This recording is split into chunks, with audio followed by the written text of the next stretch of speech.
श्रीमद् भागवत महापुराण, पांचवा स्कंध, 19वां अध्याय। ओम नमो भगवते वासुदेवाय। किम पुरुष और भारतवर्ष का वर्णन।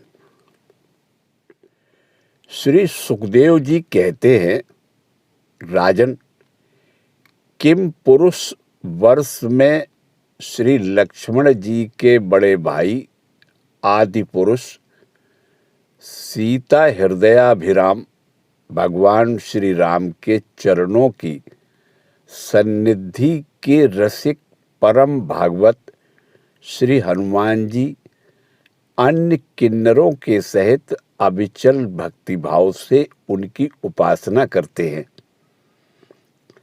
वहां अन्य गंधर्वों के सहित आर्ष्टिवेद उनके स्वामी भगवान राम की परम कल्याणमयी गुणगाथा गाते रहते हैं।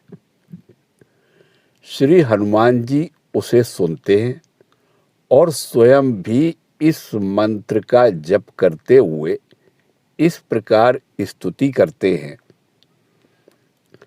हम ओंकार स्वरूप पवित्र कीर्ति भगवान श्री राम को नमस्कार करते हैं। आप में सत्पुरुषों के लक्षण, शील और आचरण विद्यमान हैं। आप बड़े ही संयत चित्त, लोकाराधन तत्पर, साधुता की परीक्षा के लिए कसौटी के समान और अत्यंत ब्राह्मण भक्त हैं। ऐसे महापुरुष राम को हमारा पुनः पुनः प्रणाम है। भगवान, आप विशुद्ध बोध स्वरूप, अद्वितीय, अपने स्वरूप के प्रकाश से गुणों के कार्य रूप जागृदादि संपूर्ण अवस्थाओं का निराश करने वाले सर्वांतरात्मा, परम शांत, शुद्ध बुद्धि से ग्रहण किए जाने योग्य, नाम रूप से रहित और अहंकार शून्य हैं। मैं आपकी शरण में हूं। प्रभो, आपका मनुष्यावतार केवल राक्षसों के वध के लिए ही नहीं है। इसका मुख्य उद्देश्य तो मनुष्यों को शिक्षा देना है। अन्यथा अपने स्वरूप में ही रमण करने वाले साक्षात जगदात्मा जगदीश्वर को सीता जी के वियोग में इतना दुख कैसे हो सकता है। आप धीर पुरुषों के आत्मा और प्रियतम भगवान वासुदेव हैं। त्रिलोकी की किसी भी वस्तु में आपकी आसक्ति नहीं है। आप न तो सीता जी के लिए मोह को ही प्राप्त हो सकते हैं और न लक्ष्मण जी का त्याग ही कर सकते हैं। आपके ये व्यापार केवल लोक शिक्षा के लिए ही हैं। लक्ष्मणाग्रज उत्तम कुल में जन्म, सुंदरता, वाक्चातुरी, बुद्धि और श्रेष्ठ योनि, इनमें से कोई भी गुण आपकी प्रसन्नता का कारण नहीं हो सकता। यह बात दिखाने के लिए ही आपने इन सब गुणों से रहित हम वनवासी बानरों से मित्रता की है। देवता, असुर, बानर अथवा मनुष्य कोई भी हो, उसे सब प्रकार से श्री राम रूप आपका ही भजन करना चाहिए, क्योंकि आप नर रूप में साक्षात श्री हरि ही हैं और थोड़े किए को भी बहुत अधिक मानते हैं। आप ऐसे आश्रित वत्सल हैं कि जब स्वयं दिव्य धाम को सिधारे थे, तब समस्त उत्तर कौशल वासियों को भी अपने साथ ही ले गए थे। भारतवर्ष में भी भगवान दयावश नर नारायण रूप धारण करके संयमशील पुरुषों पर अनुग्रह करने के लिए अव्यक्त रूप से कल्प के अंत तक तप करते रहते हैं। उनकी यह तपस्या ऐसी है कि जिससे धर्म, ज्ञान, वैराग्य, ऐश्वर्य, शांति और उपरति की उत्तरोत्तर वृद्धि होकर अंत में आत्मस्वरूप की उपलब्धि हो सकती है।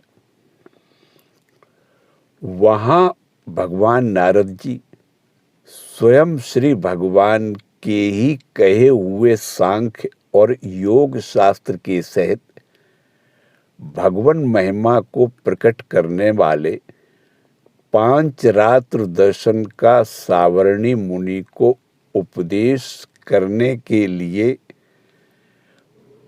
भारतवर्ष की वर्णाश्रम धर्मावलंबिनी प्रजा के सहित अत्यंत भक्तिभाव से भगवान श्री नर नारायण की उपासना करते हुए इस मंत्र का जप तथा स्तोत्र को गाकर उनकी स्तुति करते हैं।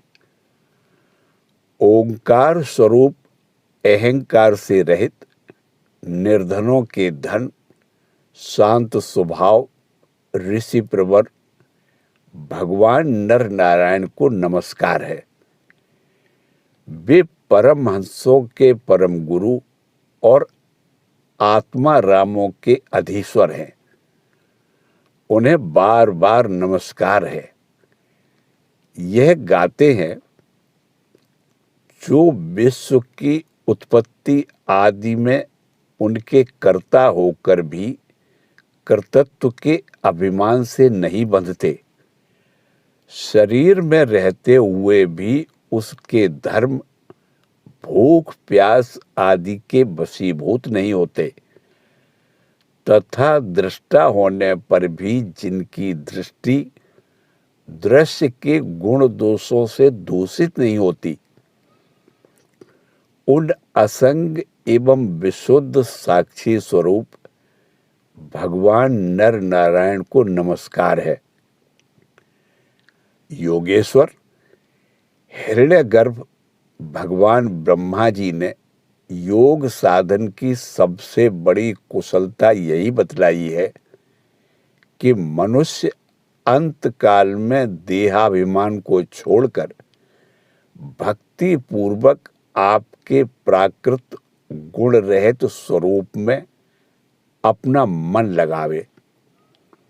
लौकिक और पारलौकिक भोगों के लालची मूढ़ पुरुष जैसे पुत्र, स्त्री और धन की चिंता करके मौत से डरते हैं, उसी प्रकार यदि विद्वान को भी इस निंदनीय शरीर के छूटने का भय ही बना रहा, तो उसका ज्ञान प्राप्ति के लिए किया हुआ सारा प्रयत्न केवल श्रम ही है।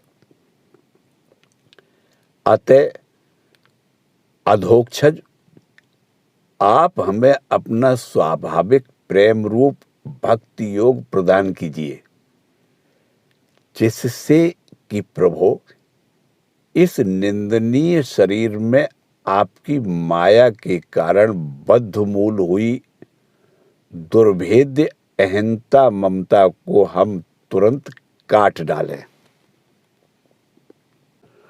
राजन, इस भारतवर्ष में भी बहुत से पर्वत और नदियां हैं, जैसे मलय, मंगलप्रस्थ, मैनाक, त्रिकूट, ऋषभ, कूटक, कोल्लक, सही, देवगिरी, ऋष्यमूक, श्रीशैल, वेंकट, महेंद्र, बारिधार, विंध्य, शुक्तिमान, ऋक्षगिरी, परियात्र, द्रोण, चित्रकूट, गोवर्धन, रैवतक, ककुभ, नील, गोकामुख, इंद्रकील और कामगिरी आदि।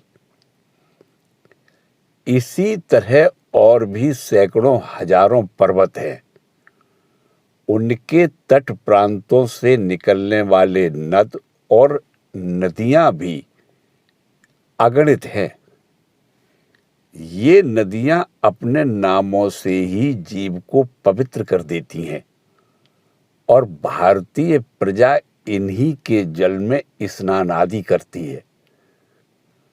उनमें से मुख्य मुख्य नदियां ये हैं: चंद्रवसा, ताम्रपर्णी, अबटोटा, कृतमाला, बैहायसी, कावेरी, बैणी, पयस्विनी, शर्करावर्ता, तुंगभद्रा, कृष्णा, बैण्या, भीमरथी, गोदावरी, निर्विंध्या, पयोर्णी, तापी, रेवा, सुरसा, नर्मदा, चर्मणत्वती, सिंधु, अंध और सोण नाम के नद महानदी, वेद स्मृति, ऋषिकुल्या, त्रिसामा, कौशिकी,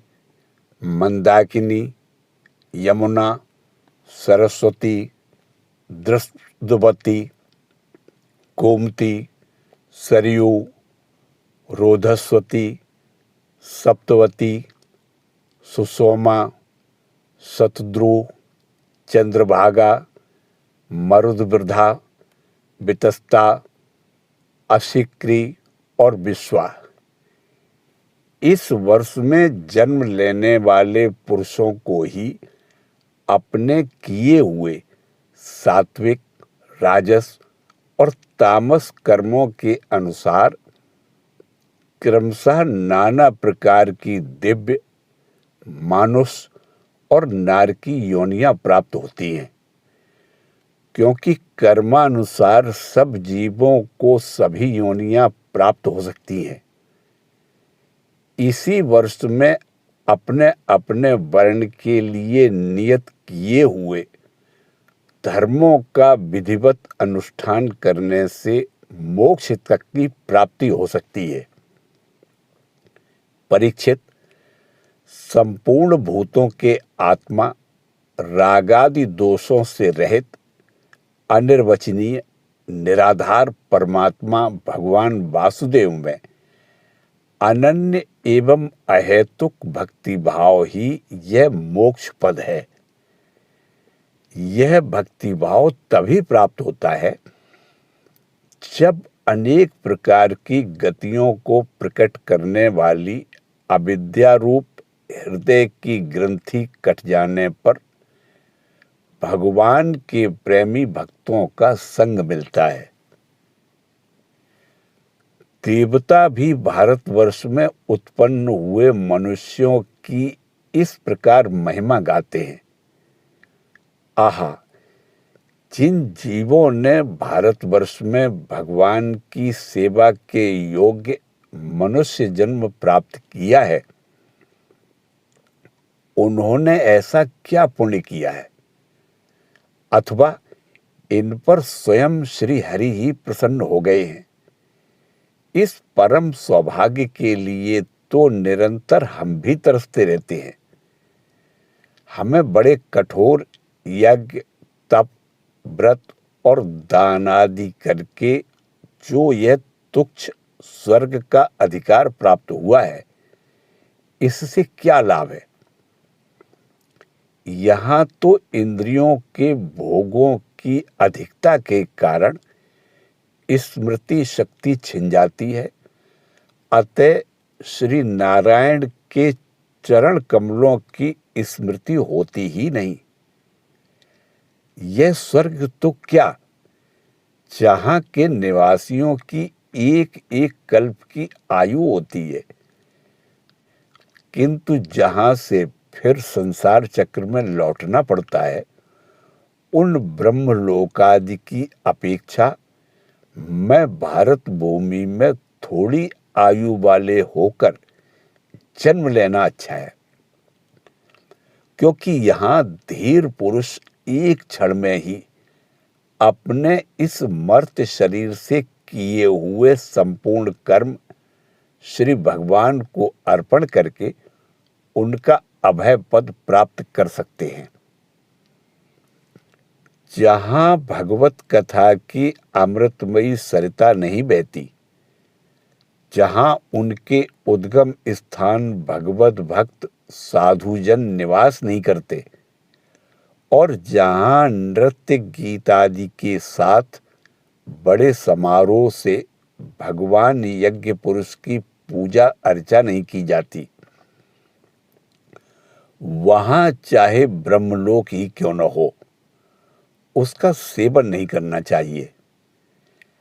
जिन जीवों ने इस भारतवर्ष में ज्ञान, तदनुकूल कर्म तथा उस कर्म के उपयोगी द्रव्यादि सामग्री से संपन्न मनुष्य जन्म पाया है, वे यदि आवागमन के चक्र से निकलने का प्रयत्न नहीं करते, तो व्याधि की फांसी से छूटकर भी फल आदि के लोभ से उसी वृक्ष पर विहार करने वाले वनवासी पक्षियों के समान फिर बंधन में पड़ जाते हैं।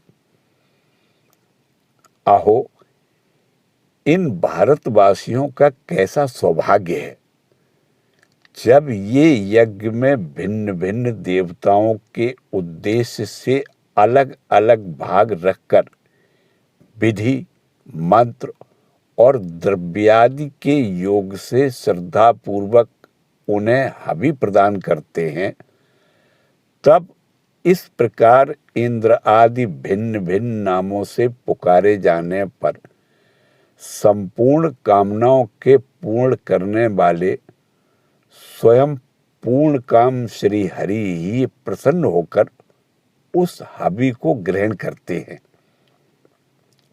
यह ठीक है कि भगवान सकाम पुरुष के मांगने पर उन्हें अभीष्ट पदार्थ देते हैं, किंतु यह भगवान का वास्तविक दान नहीं है, क्योंकि उन वस्तुओं को पा लेने पर भी मनुष्य के मन में कामनाएं होती ही रहती हैं। इसके विपरीत जो उनका निष्काम भाव से भजन करते हैं, उन्हें तो भी साक्षात अपने चरण कमल ही दे देते हैं। जो अन्य समस्त इच्छाओं को समाप्त कर देने वाले हैं, अतः अब तक स्वर्ग सुख भोग लेने के बाद हमारे पूर्वकृत यज्ञ, प्रवचन और शुभ कर्मों से यदि कुछ भी पुण्य बचा हो, तो उसके प्रभाव से हमें इस भारतवर्ष में भगवान की स्मृति से युक्त मनुष्य जन्म मिले, क्योंकि श्री हरि अपना भजन करने वाले का सब प्रकार से कल्याण करते हैं। श्री सुखदेव जी कहते हैं, राजन, राजा सगर के पुत्रों ने अपने यज्ञ के घोड़े को ढूंढते हुए इस पृथ्वी को चारों ओर से खोदा था। उससे जम्बू द्वीप के अंतर्गत ही 8 उपद्वीप और बन गए, ऐसा कुछ लोगों का कथन है। वे स्वर्णप्रस्थ, चंद्रशुक्ल, आवर्तन, रमणक, मंदहरण, पांचजन्य, सिंघल और श्रीलंका है। भरत श्रेष्ठ, इस प्रकार जैसा मैंने गुरु मुख से सुना था, ठीक वैसा ही तुम्हें यह जम्बू द्वीप के वर्षों का विभाग सुना दिया। ओम नमो भगवते वासुदेवाय।